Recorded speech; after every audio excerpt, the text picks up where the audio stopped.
Today is the first day of spring term. Woo! Um, I want to basically just cover an overview of the class today, and then that'll pretty much be it. All right. So I already mentioned in the email that I'm assuming you all got, and you're all here on time, so that's good. But class is a little bit different this time. It's from 10:15 to 11. It says 11:45, but I think we'll just go 11:35 because that's an hour and 20 minutes like normal. And so when I set up the Zoom, for some reason it wouldn't let me do it at 10:15, so it was either at 10 or 10:30. So I just set it up for 10 o'clock, but make sure you switch it to 10:15. All right, so the agenda for today is I just basically want to get on the same page about what the expectations are for the course, what it is we're all doing here, and cover the syllabus. And then if we have time, which we probably won't, but we'll see. We might have time for some of it. We'll get into an intro into data types with R, okay? So getting on the same page. All right, so the first thing I'd like to do is just sort of have a welcome back sort of thing. This says introduce yourself, but of course, most of us already know each other from last term. We do have a couple of new people though, so this will be helpful, I think, in that regard. So tell us a little bit about yourself, why you're taking the class, and then I'll just call out your names. I'll just call you out in order that I see you on my screen, and then you can go from there. But tell us why you're taking the class, and then maybe something that you did over the break, if you got a break that was, or something you've done recently, rather, that is maybe something fun that is outside of school. And then lastly, please give us the pronouns that you want us to use for you in this class, okay? So I'll go ahead and start. I think you all know me. I know all of you. I'm Daniel. And one fun thing I did outside of classes, I actually got back just last night from the Redwoods. So that was fun. Been there a couple of times, but it's the first time since my girls have been bigger that we've been there, and they were pretty amazed. So it was super fun. And we went on this totally random trail and came across a little stream and big, like bright sun everywhere. And I saw the biggest tree I have ever seen in my entire life. It was a redwood that was right there by the stream, and it was just drinking from that stream. And then there's lots of sunlight. We paced around it. It took me 37 steps to walk all the way around the thing. So we estimated the diameter at somewhere around like 27 feet. It was insane. So anyway, my pronouns are he, him, and yeah, that's it. Great, thank you all for that. I really appreciate it. It's good just to see you all again and not, just jump straight into content. So for this class, I sort of already mentioned after Meg mentioned, wanting to kind of go to the next level. That is really what this class is about. And I will sort of preface this with like this class in terms of the content is difficult. Like it's just hard. And if you've written for a loop before, then you're ahead of the game. And if you feel comfortable with for loops already, then you're really ahead of the game. All right. But we're going to go well beyond that also. If you don't even know what a for loop is, totally fine. That's expected for most people. Okay. So syllabus, we do have a course website again. I think all of you know this. I've sent it out a couple of times. So it is here. We have this dark theme this time because I wanted to distinguish it from the other website. So I spent a little bit of time playing with CSS and came up with a dark theme. So otherwise, the rest of the layout is exactly as it was last term, okay? So the learning objectives for this course, there's quite a few of them. And the idea isn't necessarily that you'll be a super expert at all of these, but you'll at least get exposure to all of this.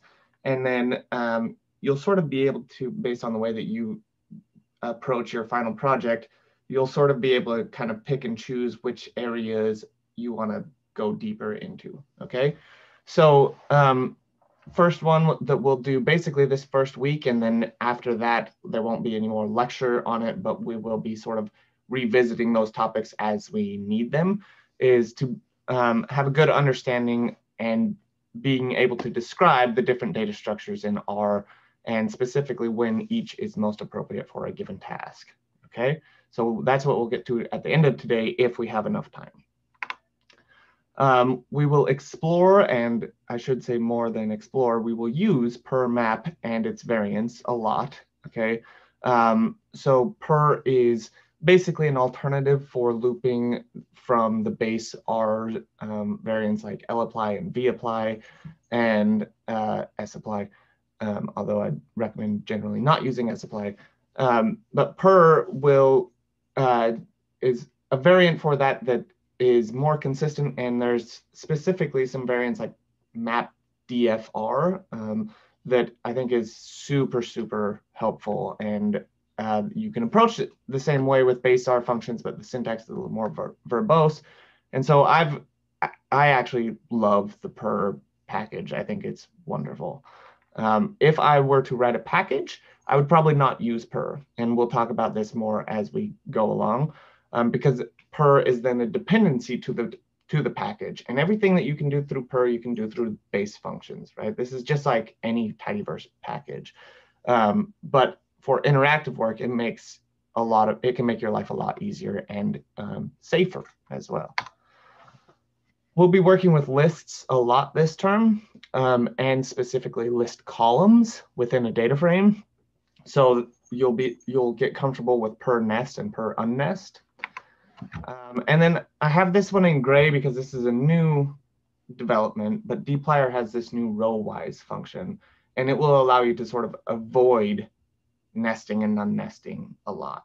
I am still not super comfortable with it. I haven't used it a bunch, but it will allow you to sort of avoid having to go to a nested data frame and then looping over the data within the nested data frame to create a new column. You can just apply row-wise, and then it can create list columns for you through the row-wise operations. But I think there's some downsides to that too, because once your data frame is in a row-wise like setup, then you have to explicitly say, okay, now stop being in a row-wise setup. So anyway, we'll play with that a little bit too. Convert repetitive tasks into functions. This is going to be a big focus of the course.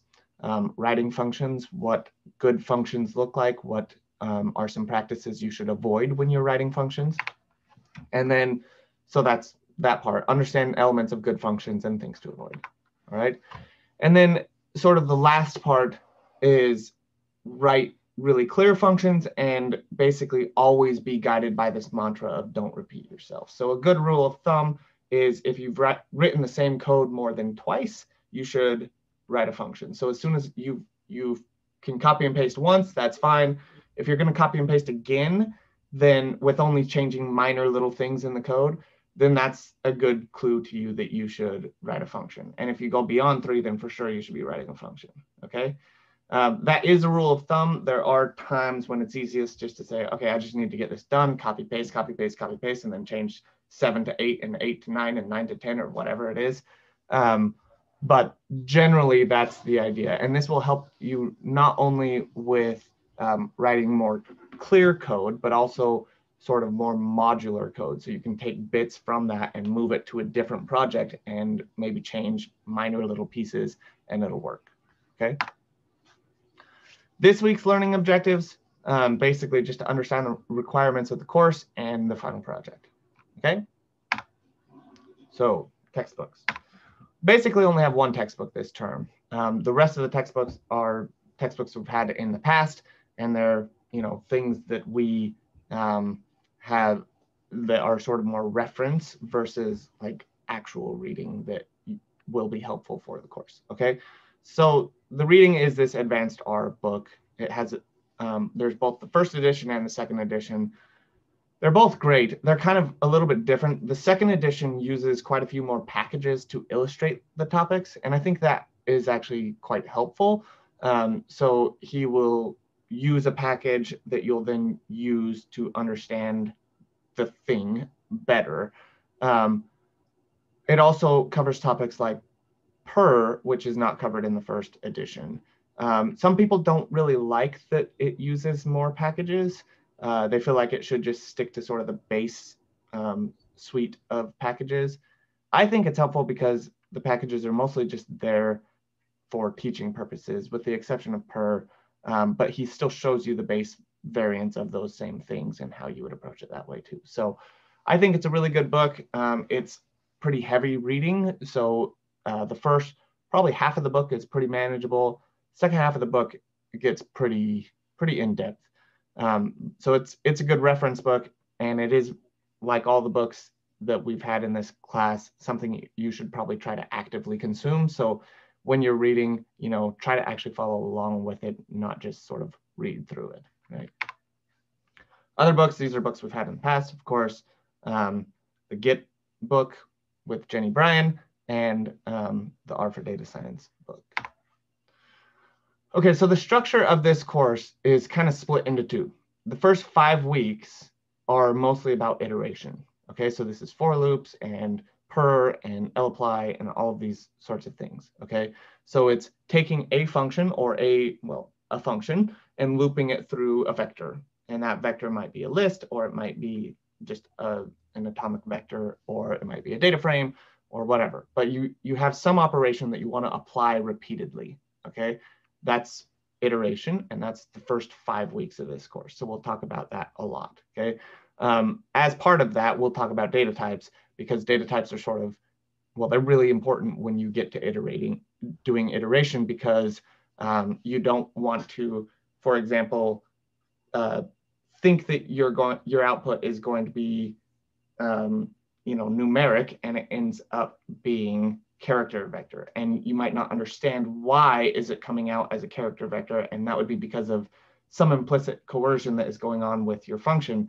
And so we'll talk about data types, and we'll talk about coercion a lot, so that you understand sort of what the guts of a function are, basically, right? And then we'll talk about base R, iteration, functions, per, and then from there we'll sort of move into these topics where we'll mostly use per, but you could use other functions, and I'll probably mention the other functions, but I won't really talk about them too much, because the syntax is quite a bit more verbose, and per is just better, I think. So batch processing and working with list columns. So this would be like, let's say you have a data set that is really truly just one data set, but maybe it's split out by trial, right? So you have like 57 trials that you have conducted, and each one has its own little data set, right? They're all in the same folder. With per and batch processing, you can read all of that data in with basically one line of code, all right? And that's part of what we'll be talking about. We'll also talk about parallel iterations. So like, let's say after you've done that, now you want to create a plot, a separate plot, right? So you want to produce one plot for every trial. So you have your 57 trials, you've read them all in as a single data set. Now you want to create 57 plots, one for each trial. Okay, that might require parallel iteration, where each time you're creating a new plot, you're changing the title, you're changing maybe what the caption says, or something like that, right? And so you want to iterate through multiple things all at the same time to create these multiple plots that are all sort of built from the same data structure. Okay, so that's the first 5 weeks. Second 5 weeks are basically about writing functions, but then we'll also talk quite a bit about Shiny.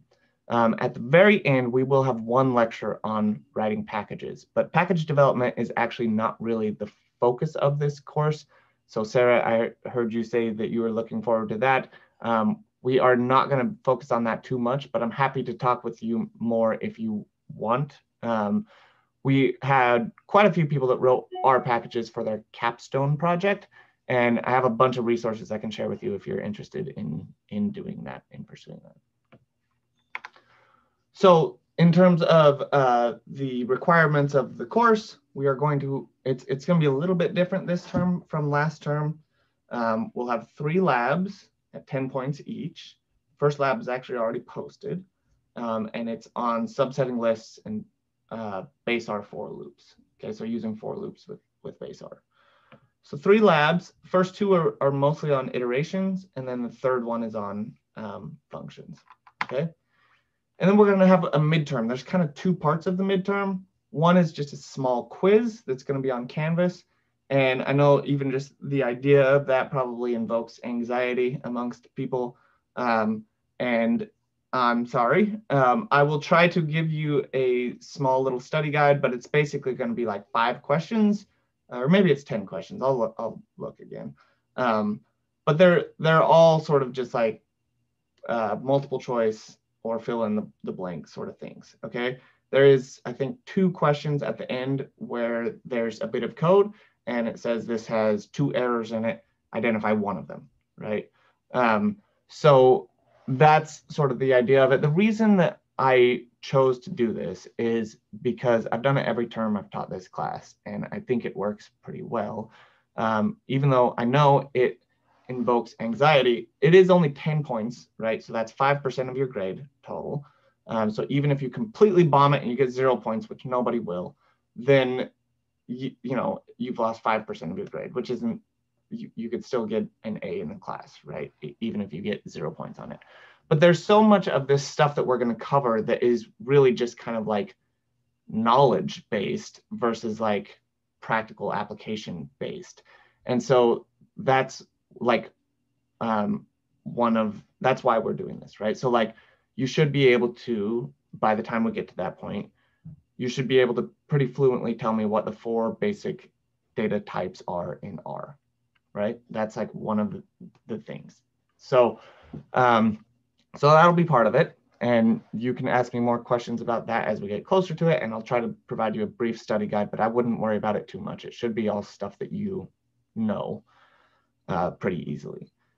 Then there's a take-home portion that is 60 points. Okay, so we're not having any homework assignments this term. We have the 3 labs, and then we have this midterm, and that's it. Okay, so this midterm is just like the homeworks from last term. It's just worth a lot more points. Okay, the other thing is I would in fact, I think I made it required. I did. So this is going to be a group project also. Okay, so 3 to 5 people, you can choose your groups, but then I want you to make a shared GitHub repo and then attack this homework or midterm together. All right.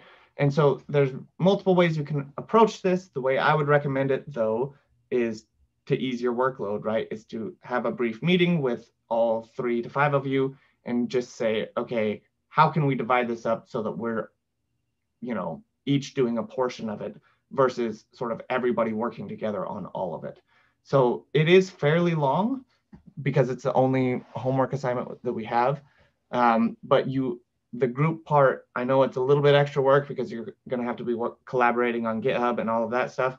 But like I'm actively encouraging you to actually divide it up amongst you, right? So that should help actually limit the workload.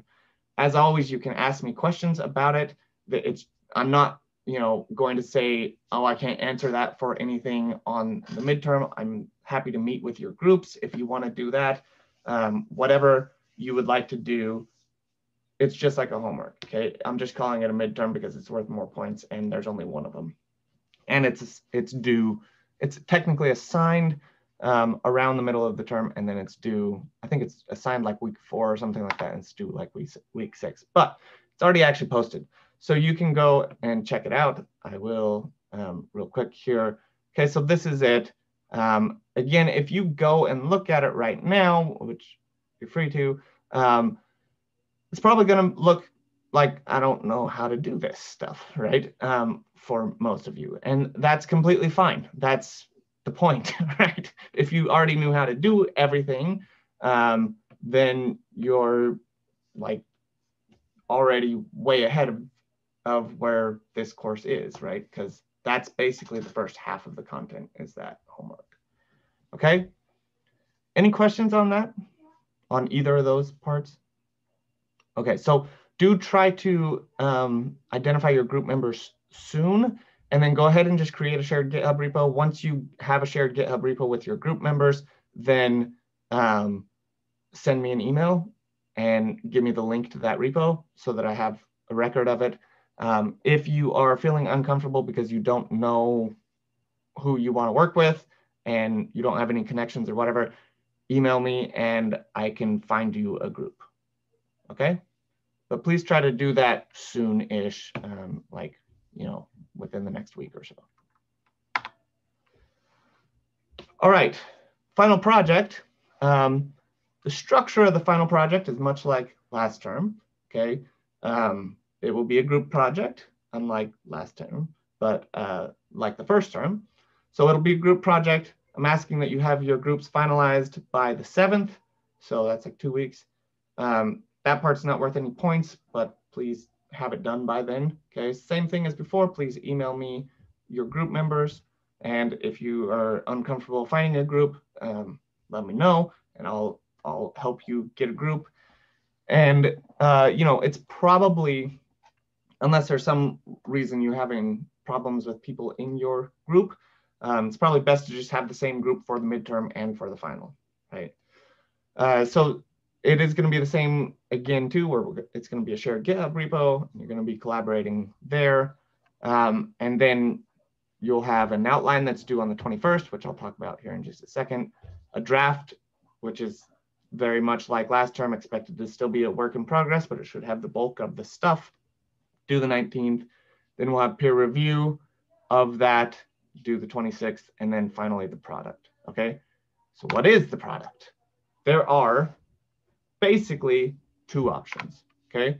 The first is to have like a data product, okay? So this would be similar to the first class. You could have a brief research manuscript, and it can be APA or not. I really actually don't care at all. If you just want to make a pretty R Markdown document, that's totally fine too. It doesn't matter to me, all right? Or you could have a Shiny app, right? We're going to have 3 lectures on Shiny. So, and we'll have lots of lectures on iteration and functions and things like that. So you could plan to do a Shiny app. It could be as complicated or as simple as you want it to be, all right? You could also do a dashboard like we did last class, but that's probably going to be tough to make work well in this class unless you make it a Shiny dashboard, which is basically just Shiny with a different look and feel, all right? You could do a blog post, or if you're ambitious, you could create a documented R package. And I'm, again, more than happy to help you with that in terms of giving you resources, and I could meet with you individually to talk about different things like package down and all of these different sort of nice to haves, and things like GitHub Actions, which is this really nice way of basically every time you push to GitHub, it'll run R command check and run any tests that you have for your functions and all that stuff automatically. So that's super nice as well. But the point of this is the focus of the product that you have at the end is really more substantive, right? There's something that you're approaching with your data that you want to share, right? The second option is more of a tutorial style, okay? So I would think this is probably best done through a blog post or a series of blog posts. Probably like 2 or 3 blog posts would be best, right? And what you would do in this approach is essentially go about explaining all of the content that I'm going to ask you to cover, which we'll get to here in just a second, as if you're teaching it to somebody else, right? And then it should, if this is your preferred format, I'm still going to expect that it's going to be published and shareable via a link, right? And then bonus, you actually get to release this and share it with the world, right? And you might get some traffic where things like iteration and per and writing functions, these are hard topics that a lot of people are interested in. And so if you write a tutorial on how to do this and then you sort of advertise it out there as much as possible, for me, that generally means Twitter, then you might get some traffic on it, and that is a good way to sort of get your name out there a little bit. So does that make sense? Any questions on either of those 2 things? That's like the basic format, right? I still haven't really gotten into what you need to cover though. But the basic idea of this is that it is really super open-ended, right? Those are like the two main approaches, but I want you to make it your own. So whatever sort of you feel like you want to approach, do that, okay? What you do have to have is everything on GitHub, a team of, I say 2 to 4 here. So I guess you could technically do 2 people if that's how the numbers break out. But ideally it'd be more like 3 to 5, okay? You do have to have a publicly available data set because it has to be shareable via GitHub. So therefore it needs to be in a public GitHub library or repo. And there are some things that you need to actually cover. So this is, unfortunately, still a class assignment, right? And so I have to be able to evaluate you on the course content. And so I have to be able to sort of look at what you've done and see that you've learned the content that I'm trying to get you to learn throughout the class, right?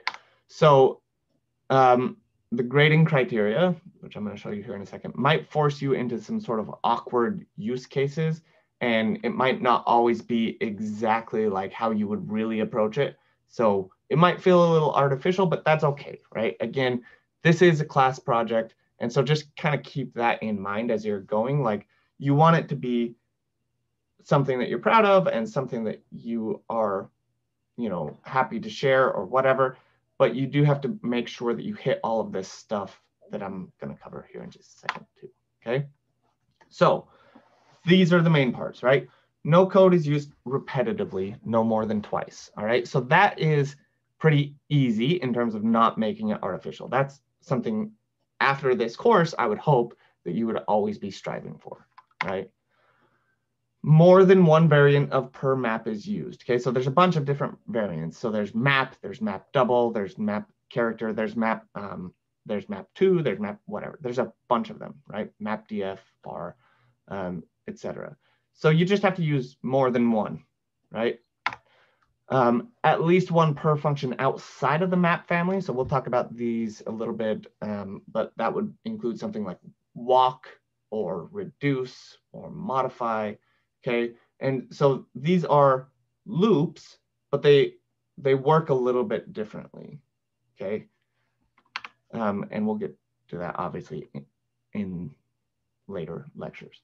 Okay, at least one instance of parallel iteration. So this would be map 2 or p map. So that means you're looping through more than one vector at the same time. Okay, and then at least one use case of per nest mutate. If you instead, I don't think I have this in the grading criteria, but I'm just going to say it to you now, right? If you would rather, instead of doing per nest mutate, maybe your use case works really well for dplyr row-wise and nest by, because we will talk about that some. But if that use case fits your situation better, then just tell me, okay? And you can use that to replace this, all right? But this is generally what I'm gonna expect. So if you don't tell me that's what you're doing instead, I might be surprised to not see that, okay? All right, you also need to write at least 2 custom functions in your final project, okay? So those are evaluated at 10 points each. And basically, I'm going to be looking for the function to be doing one thing, okay? And I'll probably give you feedback about other parts, like maybe the name of the function, like alternative names I could come up with, or maybe there's more efficient ways to do the internals of the function than the way that you've approached it or whatever. But basically, the function should be very contained, right? We'll talk about this a lot, but that's part of good practice for writing functions. You don't want to be having a function that's pulling in a data frame, doing all sorts of manipulations to it, creating a summary, and then creating a plot from it, right? Those should all be separate functions. Maybe one that pulls in the data, maybe a second one that modifies the data so it's ready for plotting, a third that creates summary statistics for it, and then a fourth that creates a plot from it, okay? So that's part of it. And then the other part that I just want to mention is that your function may replicate a function that already exists, whether it's a part of BaseR or part of the tidyverse family or something like that, right? That is okay. And the reason is because we're practicing writing functions, right? So it's not necessarily, again, this comes back to it being a course. We're not necessarily going to try to create everything as if, you know, we're developers and we're going to be programming, right? We're trying to learn how to be developers and learn how to be programmers. And so, so if your function replicates an already existing function, that's totally okay, but it needs to be a clean function anyway. Okay, does that make sense? So like a super easy example of this, and I would hope that your function would be more complicated than this, but is you could create a function called like myMean, right? And all it would do is calculate the mean and remove missing data, because every time I write mean, practically I have to write mean, the thing, na.rm equals true, right? So maybe you write a myMean function that just does that by default, right? Again, I would hope that it would be more complicated than that, but that's a super basic example of what I mean here when I say it may replicate existing functions.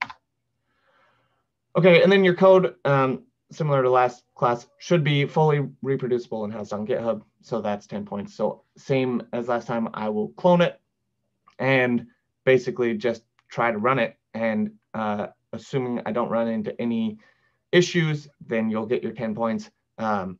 Again, with this, as I mentioned last class, if I need to install some packages I don't have or something like that, that's not a big deal. But anything outside of that, basically, that's where you'll start to lose points. Okay, if I run into issues with reproducibility. And then no obvious errors in your chosen output format. So if you're doing a blog post, it should look like a blog post. All the buttons should work, the nav bar should work, etc. And same with Shiny, right? Like if I click a thing, it should create the change that I'm expecting, and etc. And then the final thing, deployed on the web and shareable through a link. 5 points. Okay. Questions on any of that? Okay. My guess is many of you are feeling a little bit overwhelmed by all of this right now. And that's okay, right? This is all stuff that I wouldn't expect you to know. If you do know it, again, then you're ahead of the game, right?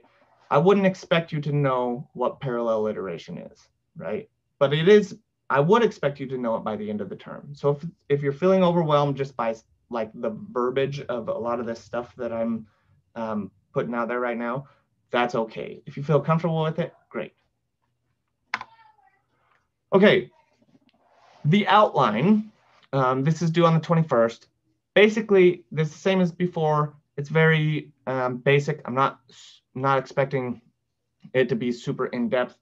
I just basically want these 4 components. And it would be ideal if you even just like gave me bullet points, 1 bullet for each of these things, okay? And so I want a description of the data source, and again, has to be publicly available. The purpose, whether you're doing a tutorial style or a more substantive style, so you need to make that decision by this point. And then your chosen format. So if specifically, if you're doing more substantive, you probably have, you know, you have a lot of options. You could do Shiny, or you could do a blog post, or you could do like a research manuscript or whatever. So tell me what your format is going to be. If you're doing tutorial, I'll probably assume it's going to be a blog post, but if you're thinking some other way, that's cool too. Just let me know what it is. And then lingering questions. Okay, so if there's anything that is sort of left out there that you have questions about, please let me know. Okay, so please do include all of these components, including the last part of your lingering questions. Okay. Then on the 19th, we will have a draft. So this is, again, very similar to last class. It is still expected to be a work in progress. So this means some of your code may be rough and or incomplete, but the direction that you're taking should be really obvious. And importantly, you should have all of the components that you'll be graded on in your project by this point. Okay, it doesn't mean that it's deployed yet. You may not be able to share it via a link. You should be able to share a link to your GitHub repo, but maybe not. Maybe it hasn't actually been published yet. All right. This is all basically getting you ready for peer review, which is going to be the exact same process we've used before, where you're going to be submitting a pull request. So you're going to be forking their repo, creating edits, and then submitting a pull request. Okay. If during your peer review, so if I were conducting the peer review, right, I would start by looking through the requirements of the final project, all of those different pieces, and make sure you can see all of those within the final project. If you don't, then you should mention that to the person who you're peer reviewing so they can address that, right? And then from there, then you can sort of just go on and do whatever other notes you have for them. So you're going to review 2 groups this time instead of 3. And you're going to, just like I said, fork their repo, embed comments, suggest changes to their code. Please do both of these. Okay, so sometimes last term, people only submitted comments. I would really love if you could actually suggest edits to their code as well. That may be something as simple as style edits. Okay, for instance, I said to probably all of you at one point or another to try to not go past 80 characters. That's one of my big pet peeves. So even if you have style edits for people, that'd be great if you could actually just do those for them and then submit the pull request. But obviously we'll see how time is when we get to that point, because life be gray.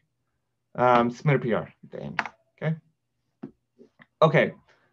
So total overall grading for the course is 200 points, 3 labs at 10 points. So that's 30% of your grade. The in-class midterm, I'll give you 20 minutes at the end of class on the day that we have that to take that quiz. That's 10 points, so 5% of your grade. The take-home portion is another 30% of your grade. The labs are 15%, not 30%. 30 points, 15%.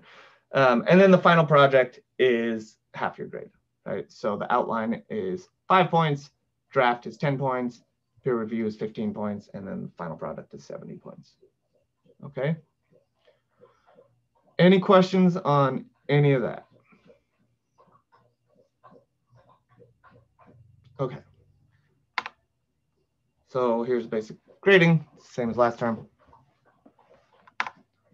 And then this is the exact same slide I had on week 1 of last term. Please do stay in communication with me, specifically if you feel yourself falling behind.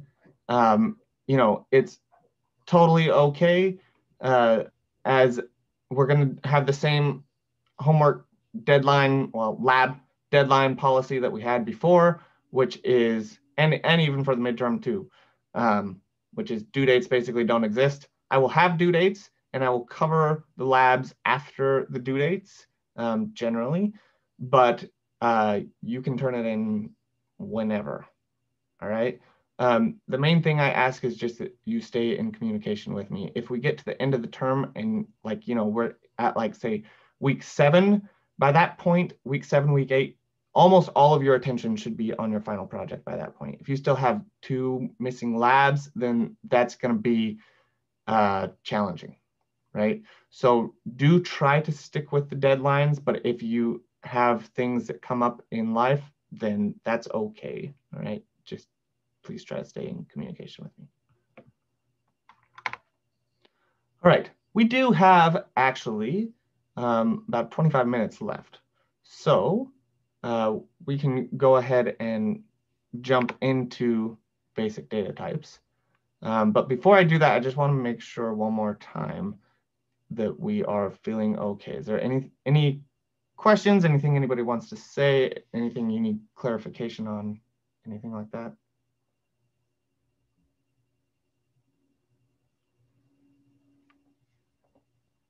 Okay, all right, well, here we go then. So I'm gonna put you just in some random groups for a minute. Oh, one other thing. Before I go to put you in random groups, you're gonna want to have these slides so you can see this. And I recognize that this is covering up part of that question, which is unfortunate. But so please do go to the website, click on schedule, and then you'll go to slides here. Okay, those are the slides for today. And then as always down here in the footer, you have these different things. This will just take you to the website. No, that'll take you to the slides. This will take you to the GitHub repo, and this will download a PDF of the slides. Okay, so please go there quickly so that you have this. Thank you, Joe. He just posted the link to the slides in the chat. And then I'm going to split you into groups. I'll give you 5 minutes to just talk about these things. If the answer to all of them is, I have no idea, that's okay. But just talk about them as a group. And then when we come back, we will talk about it together.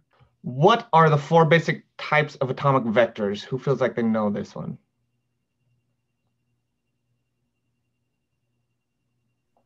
I know it, but only because I Googled the answer and found it. Okay. Do you want to tell us? Yes, I would be happy to. I need to. Now I've got Zoom on my screen, so I can't see the answers anymore. But I'll get there, don't worry. The 4 basic types of atomic vector are logical, integer, double, and character, I think. Very good. It almost sounds like you were reading that. No, just from memory. Great. All right. That is correct. Double, integer. Okay, so 2 different types of numeric. Logical, which is true and false. And then character, which is like strings, right? Okay. What function creates a vector? Any ideas there? This one is deceptively easy because we use it all the time. C. That's it, just C. That creates a vector, okay? All right, true or false, a list, an R list, right, is not a vector. Give me thumbs up if you think that's true, thumbs down if you think it's false. You can do it either through emojis or on the screen, I don't care.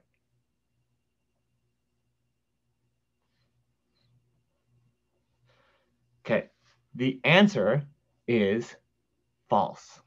It is a vector. It's just not an atomic vector, okay? So we'll talk about how those are different here in just a second. All right, what's the fundamental difference between a matrix and a data frame? Any ideas there? Can I take a guess at this one? Yes. Okay, is it that everything in a matrix needs to be the same data type? That's exactly right. Okay. Yes. So a matrix has to, if one entry in the matrix is of type double, say, they all have to be of type double. It can't be a logical in one column and a character in a different column. That's a data frame, right? Data frames are actually made up of lists, as we'll talk about later. But a matrix is not. A matrix is actually just a vector, just an atomic vector with a dimension attribute. So everything in that matrix has to be of the same type. Okay? All right, this one was cut off, so hopefully you could sort of infer what was missing there. But what does coercion mean, and when does it come into play? Any ideas there?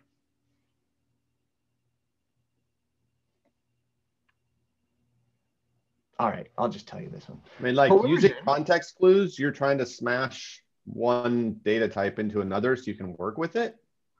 That's very, very close. Yes. So coercion is, so it sort of goes back to the previous one where I said in a matrix, which is also true of atomic vectors, everything in that matrix or vector has to be of the same type. If you try to combine vectors of different types, or you try to create a vector that has multiple types, it will coerce them all to the same type. Okay, so that's what coercion is. So it's like, for example, if I put a double and a character in the same vector, I use C to create the vector, right? Then they will be coerced to character, all right? So the double will end up just being a string. It'll just be a string that looks like a number, right? It'll be a number in text, basically. All right, so here we go through all of them a little more explicitly. There are actually two other types in R, but they like literally never come into play. I have never used them ever. All right, but the other two types are complex and raw. Complex is like imaginary numbers, I think, and I don't even know what raw is. I can't remember. But the four main types that we'll deal with all the time, all the time, is integer, double, logical, and character. Okay. The top two are numeric, right? You create vectors with C, right? So here is now an example of 4 different atomic vectors. Okay, the first one is an integer, and it's an integer and not a double because we've used this L at the end of the number, and that is because there's long and short type integers. I don't really understand why or what difference that makes, but there you go. Put an L at the end and you get integers instead, all right? And then double is also in other programming languages and things would be called like floating point, right? So it's like a number to certain precision, some number of precision. Logical is obviously trues and falses. One other sort of pet peeve that I have with code that I probably mentioned to many of you is typing out the entire true and the entire false versus just T and F. And the reason is because T and F can actually be overwritten. So you can assign a new object called T, which is actually false. And then every time you use T, it will be the reverse of what you expect it to be, right? And this comes into play mostly when people use letters to name models or something like that. So it's like model A, B, C, D, and then eventually you get to T, and now T is no longer true, it's a model. And so then that introduces a bunch of bugs in your code, right?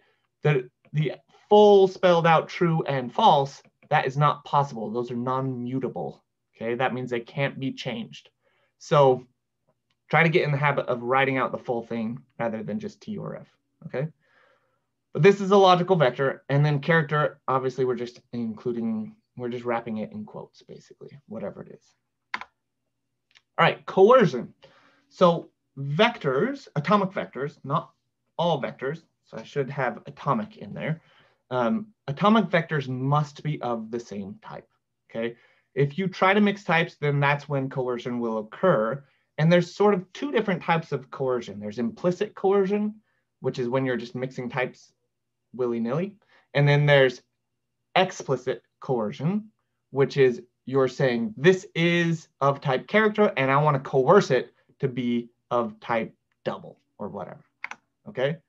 So here's an example of implicit coercion, okay? I have 7L, so this is an integer type, and this is 3.25. This is double, okay? So the integer element is being coerced to type double, which you can see down here as 7.00, right? Here's another example where I have 3.24 true and April. So I have now 3 types all in the same vector, and they're all being coerced to type character. Meg? Sorry, I'm just a little lost. Is double the same as numeric? So both integer and double are both numeric, but numeric is sort of like a higher order thing, right? So integer is like 7, right? Whereas double is like floating point. So it's like the numbers past the decimal from there, right? The way that coercion occurs is it will always go to the most flexible type, okay? So if you look at this one, that makes sense, right? Because 7 can be coerced to type double without losing any information, right? That's because double is more flexible. It can handle the same, it can handle integer types and it can handle floating point types, right? Down here, notice it coerces to character. Character is the most flexible type because anything can be stored in a character, right? You can just wrap anything in strings, basically, and you won't lose any information, all right? Logical is the least flexible type, right? It's only 2 values, true or false. Anything else doesn't fit in there. So when you're combining types like this, true or false will always be coerced into something else, right? And if you have a character type, everything will always be coerced to character, right? And then integer, so the ordering, right, is character is the most flexible, followed by double, followed by integer, followed by logical. Does that make sense? If you think about how much sort of information can be contained within a specific type, that's the ordering, right? Logicals will be coerced to numeric in a way that makes sense, though. So trues are always coerced to ones, and false are always coerced to zeros. Okay? So here I have true and 5, so the true is coerced to a 1. If I had a false in there, that would be coerced to 0. You can also use explicit coercion, right? So now here I have this vector, and instead of just implicitly coercing to type double, maybe I want it to be an integer, and so I would explicitly say as.integer on this vector, and then it would coerce it to an integer, okay? Here I'm saying as.logical, and I get the true, but both of these just get coerced to NAs because it doesn't know how to handle this, right? This one is maybe still a little bit unexpected, right? I say as.character on true and 5, but I get 1 and 5 as the result. Any ideas why that might be happening?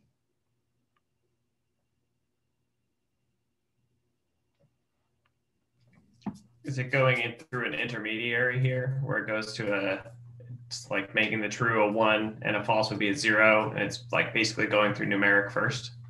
Yes, and it is doing that because you're actually getting implicit coercion first and then the explicit coercion. So this is actually happening for all of them, but it's only really clear on this last one because here, right, what you're doing is you're calling as.logical on this result, okay? And so this is basic, so the true here, right, is first being coerced to character, and then it's being coerced to logical. Whereas 3.24 and April cannot be coerced to logical, so they just get NAs, okay? Same thing here, 7 and 3.25 are both being coerced to type double, and then they're explicitly being coerced to integer after that. When that's coerced to integer, is it dropped? Is the double dropped or is it rounded? Is that rounded to 3 or is it just dropped to 3? It's just dropped. Yep. So this could be 3.99999 and it would still be dropped to 3, not 4. Okay. It's not rounding. It's just dropping everything after the decimal. Okay. So again, part of why we're covering this is because it's good to understand sort of more of the internals of R and what's happening, because it will help you with in a lot of different ways, right? It will help you with debugging your code, but it will also help you with writing better functions, because if you understand how this is happening, then you understand ways that your code could create errors. And if your functions run into errors, it might be because of something like this, okay? Hey, Daniel. Yep. So we haven't talked about factors. Maybe we're gonna in a minute, but I have had this weird thing, and I can't remember which order it went, but I was like going from either like I had like a numeric value that was stored as a character, and I wanted it to be a factor, or maybe it was like, I don't know. But when I changed it, by having been a factor, it like put things in the order of the factor or something like that. Yeah. Are we going to talk about the weird ways that like converting from factors can mess up? Because I've had that happen. Yes. So factors are a higher order data type. And so we will talk about those on Wednesday. We probably won't go super in depth on them, but I'll just explain very briefly what's going on with them right now. And then we'll just wrap up for class. But factors they have a number of attributes. So factors are actually integers. Their type, if you use this function, which I'm showing right here, type of, it will say integer, okay? And that's because what it is it's an integer atomic vector that has this levels attribute to it. And the levels is a character vector that is associated with each integer.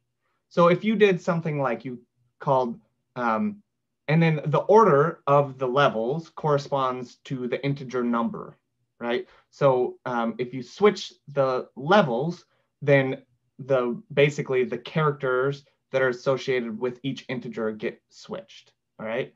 But like if you call as.numeric on a factor or something like that, then you would get integers in return, 1, 2, 3, 4, 5, etc., right? And so that can very often lead to unexpected behavior. Like factors are generally difficult to work with, and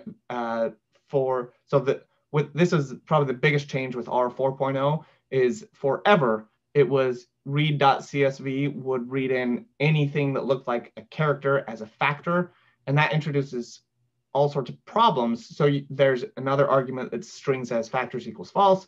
And if you forgot that, which I did on my package, and I was having these errors on these other operating systems, I couldn't figure it out until I switched the way that I had my tests.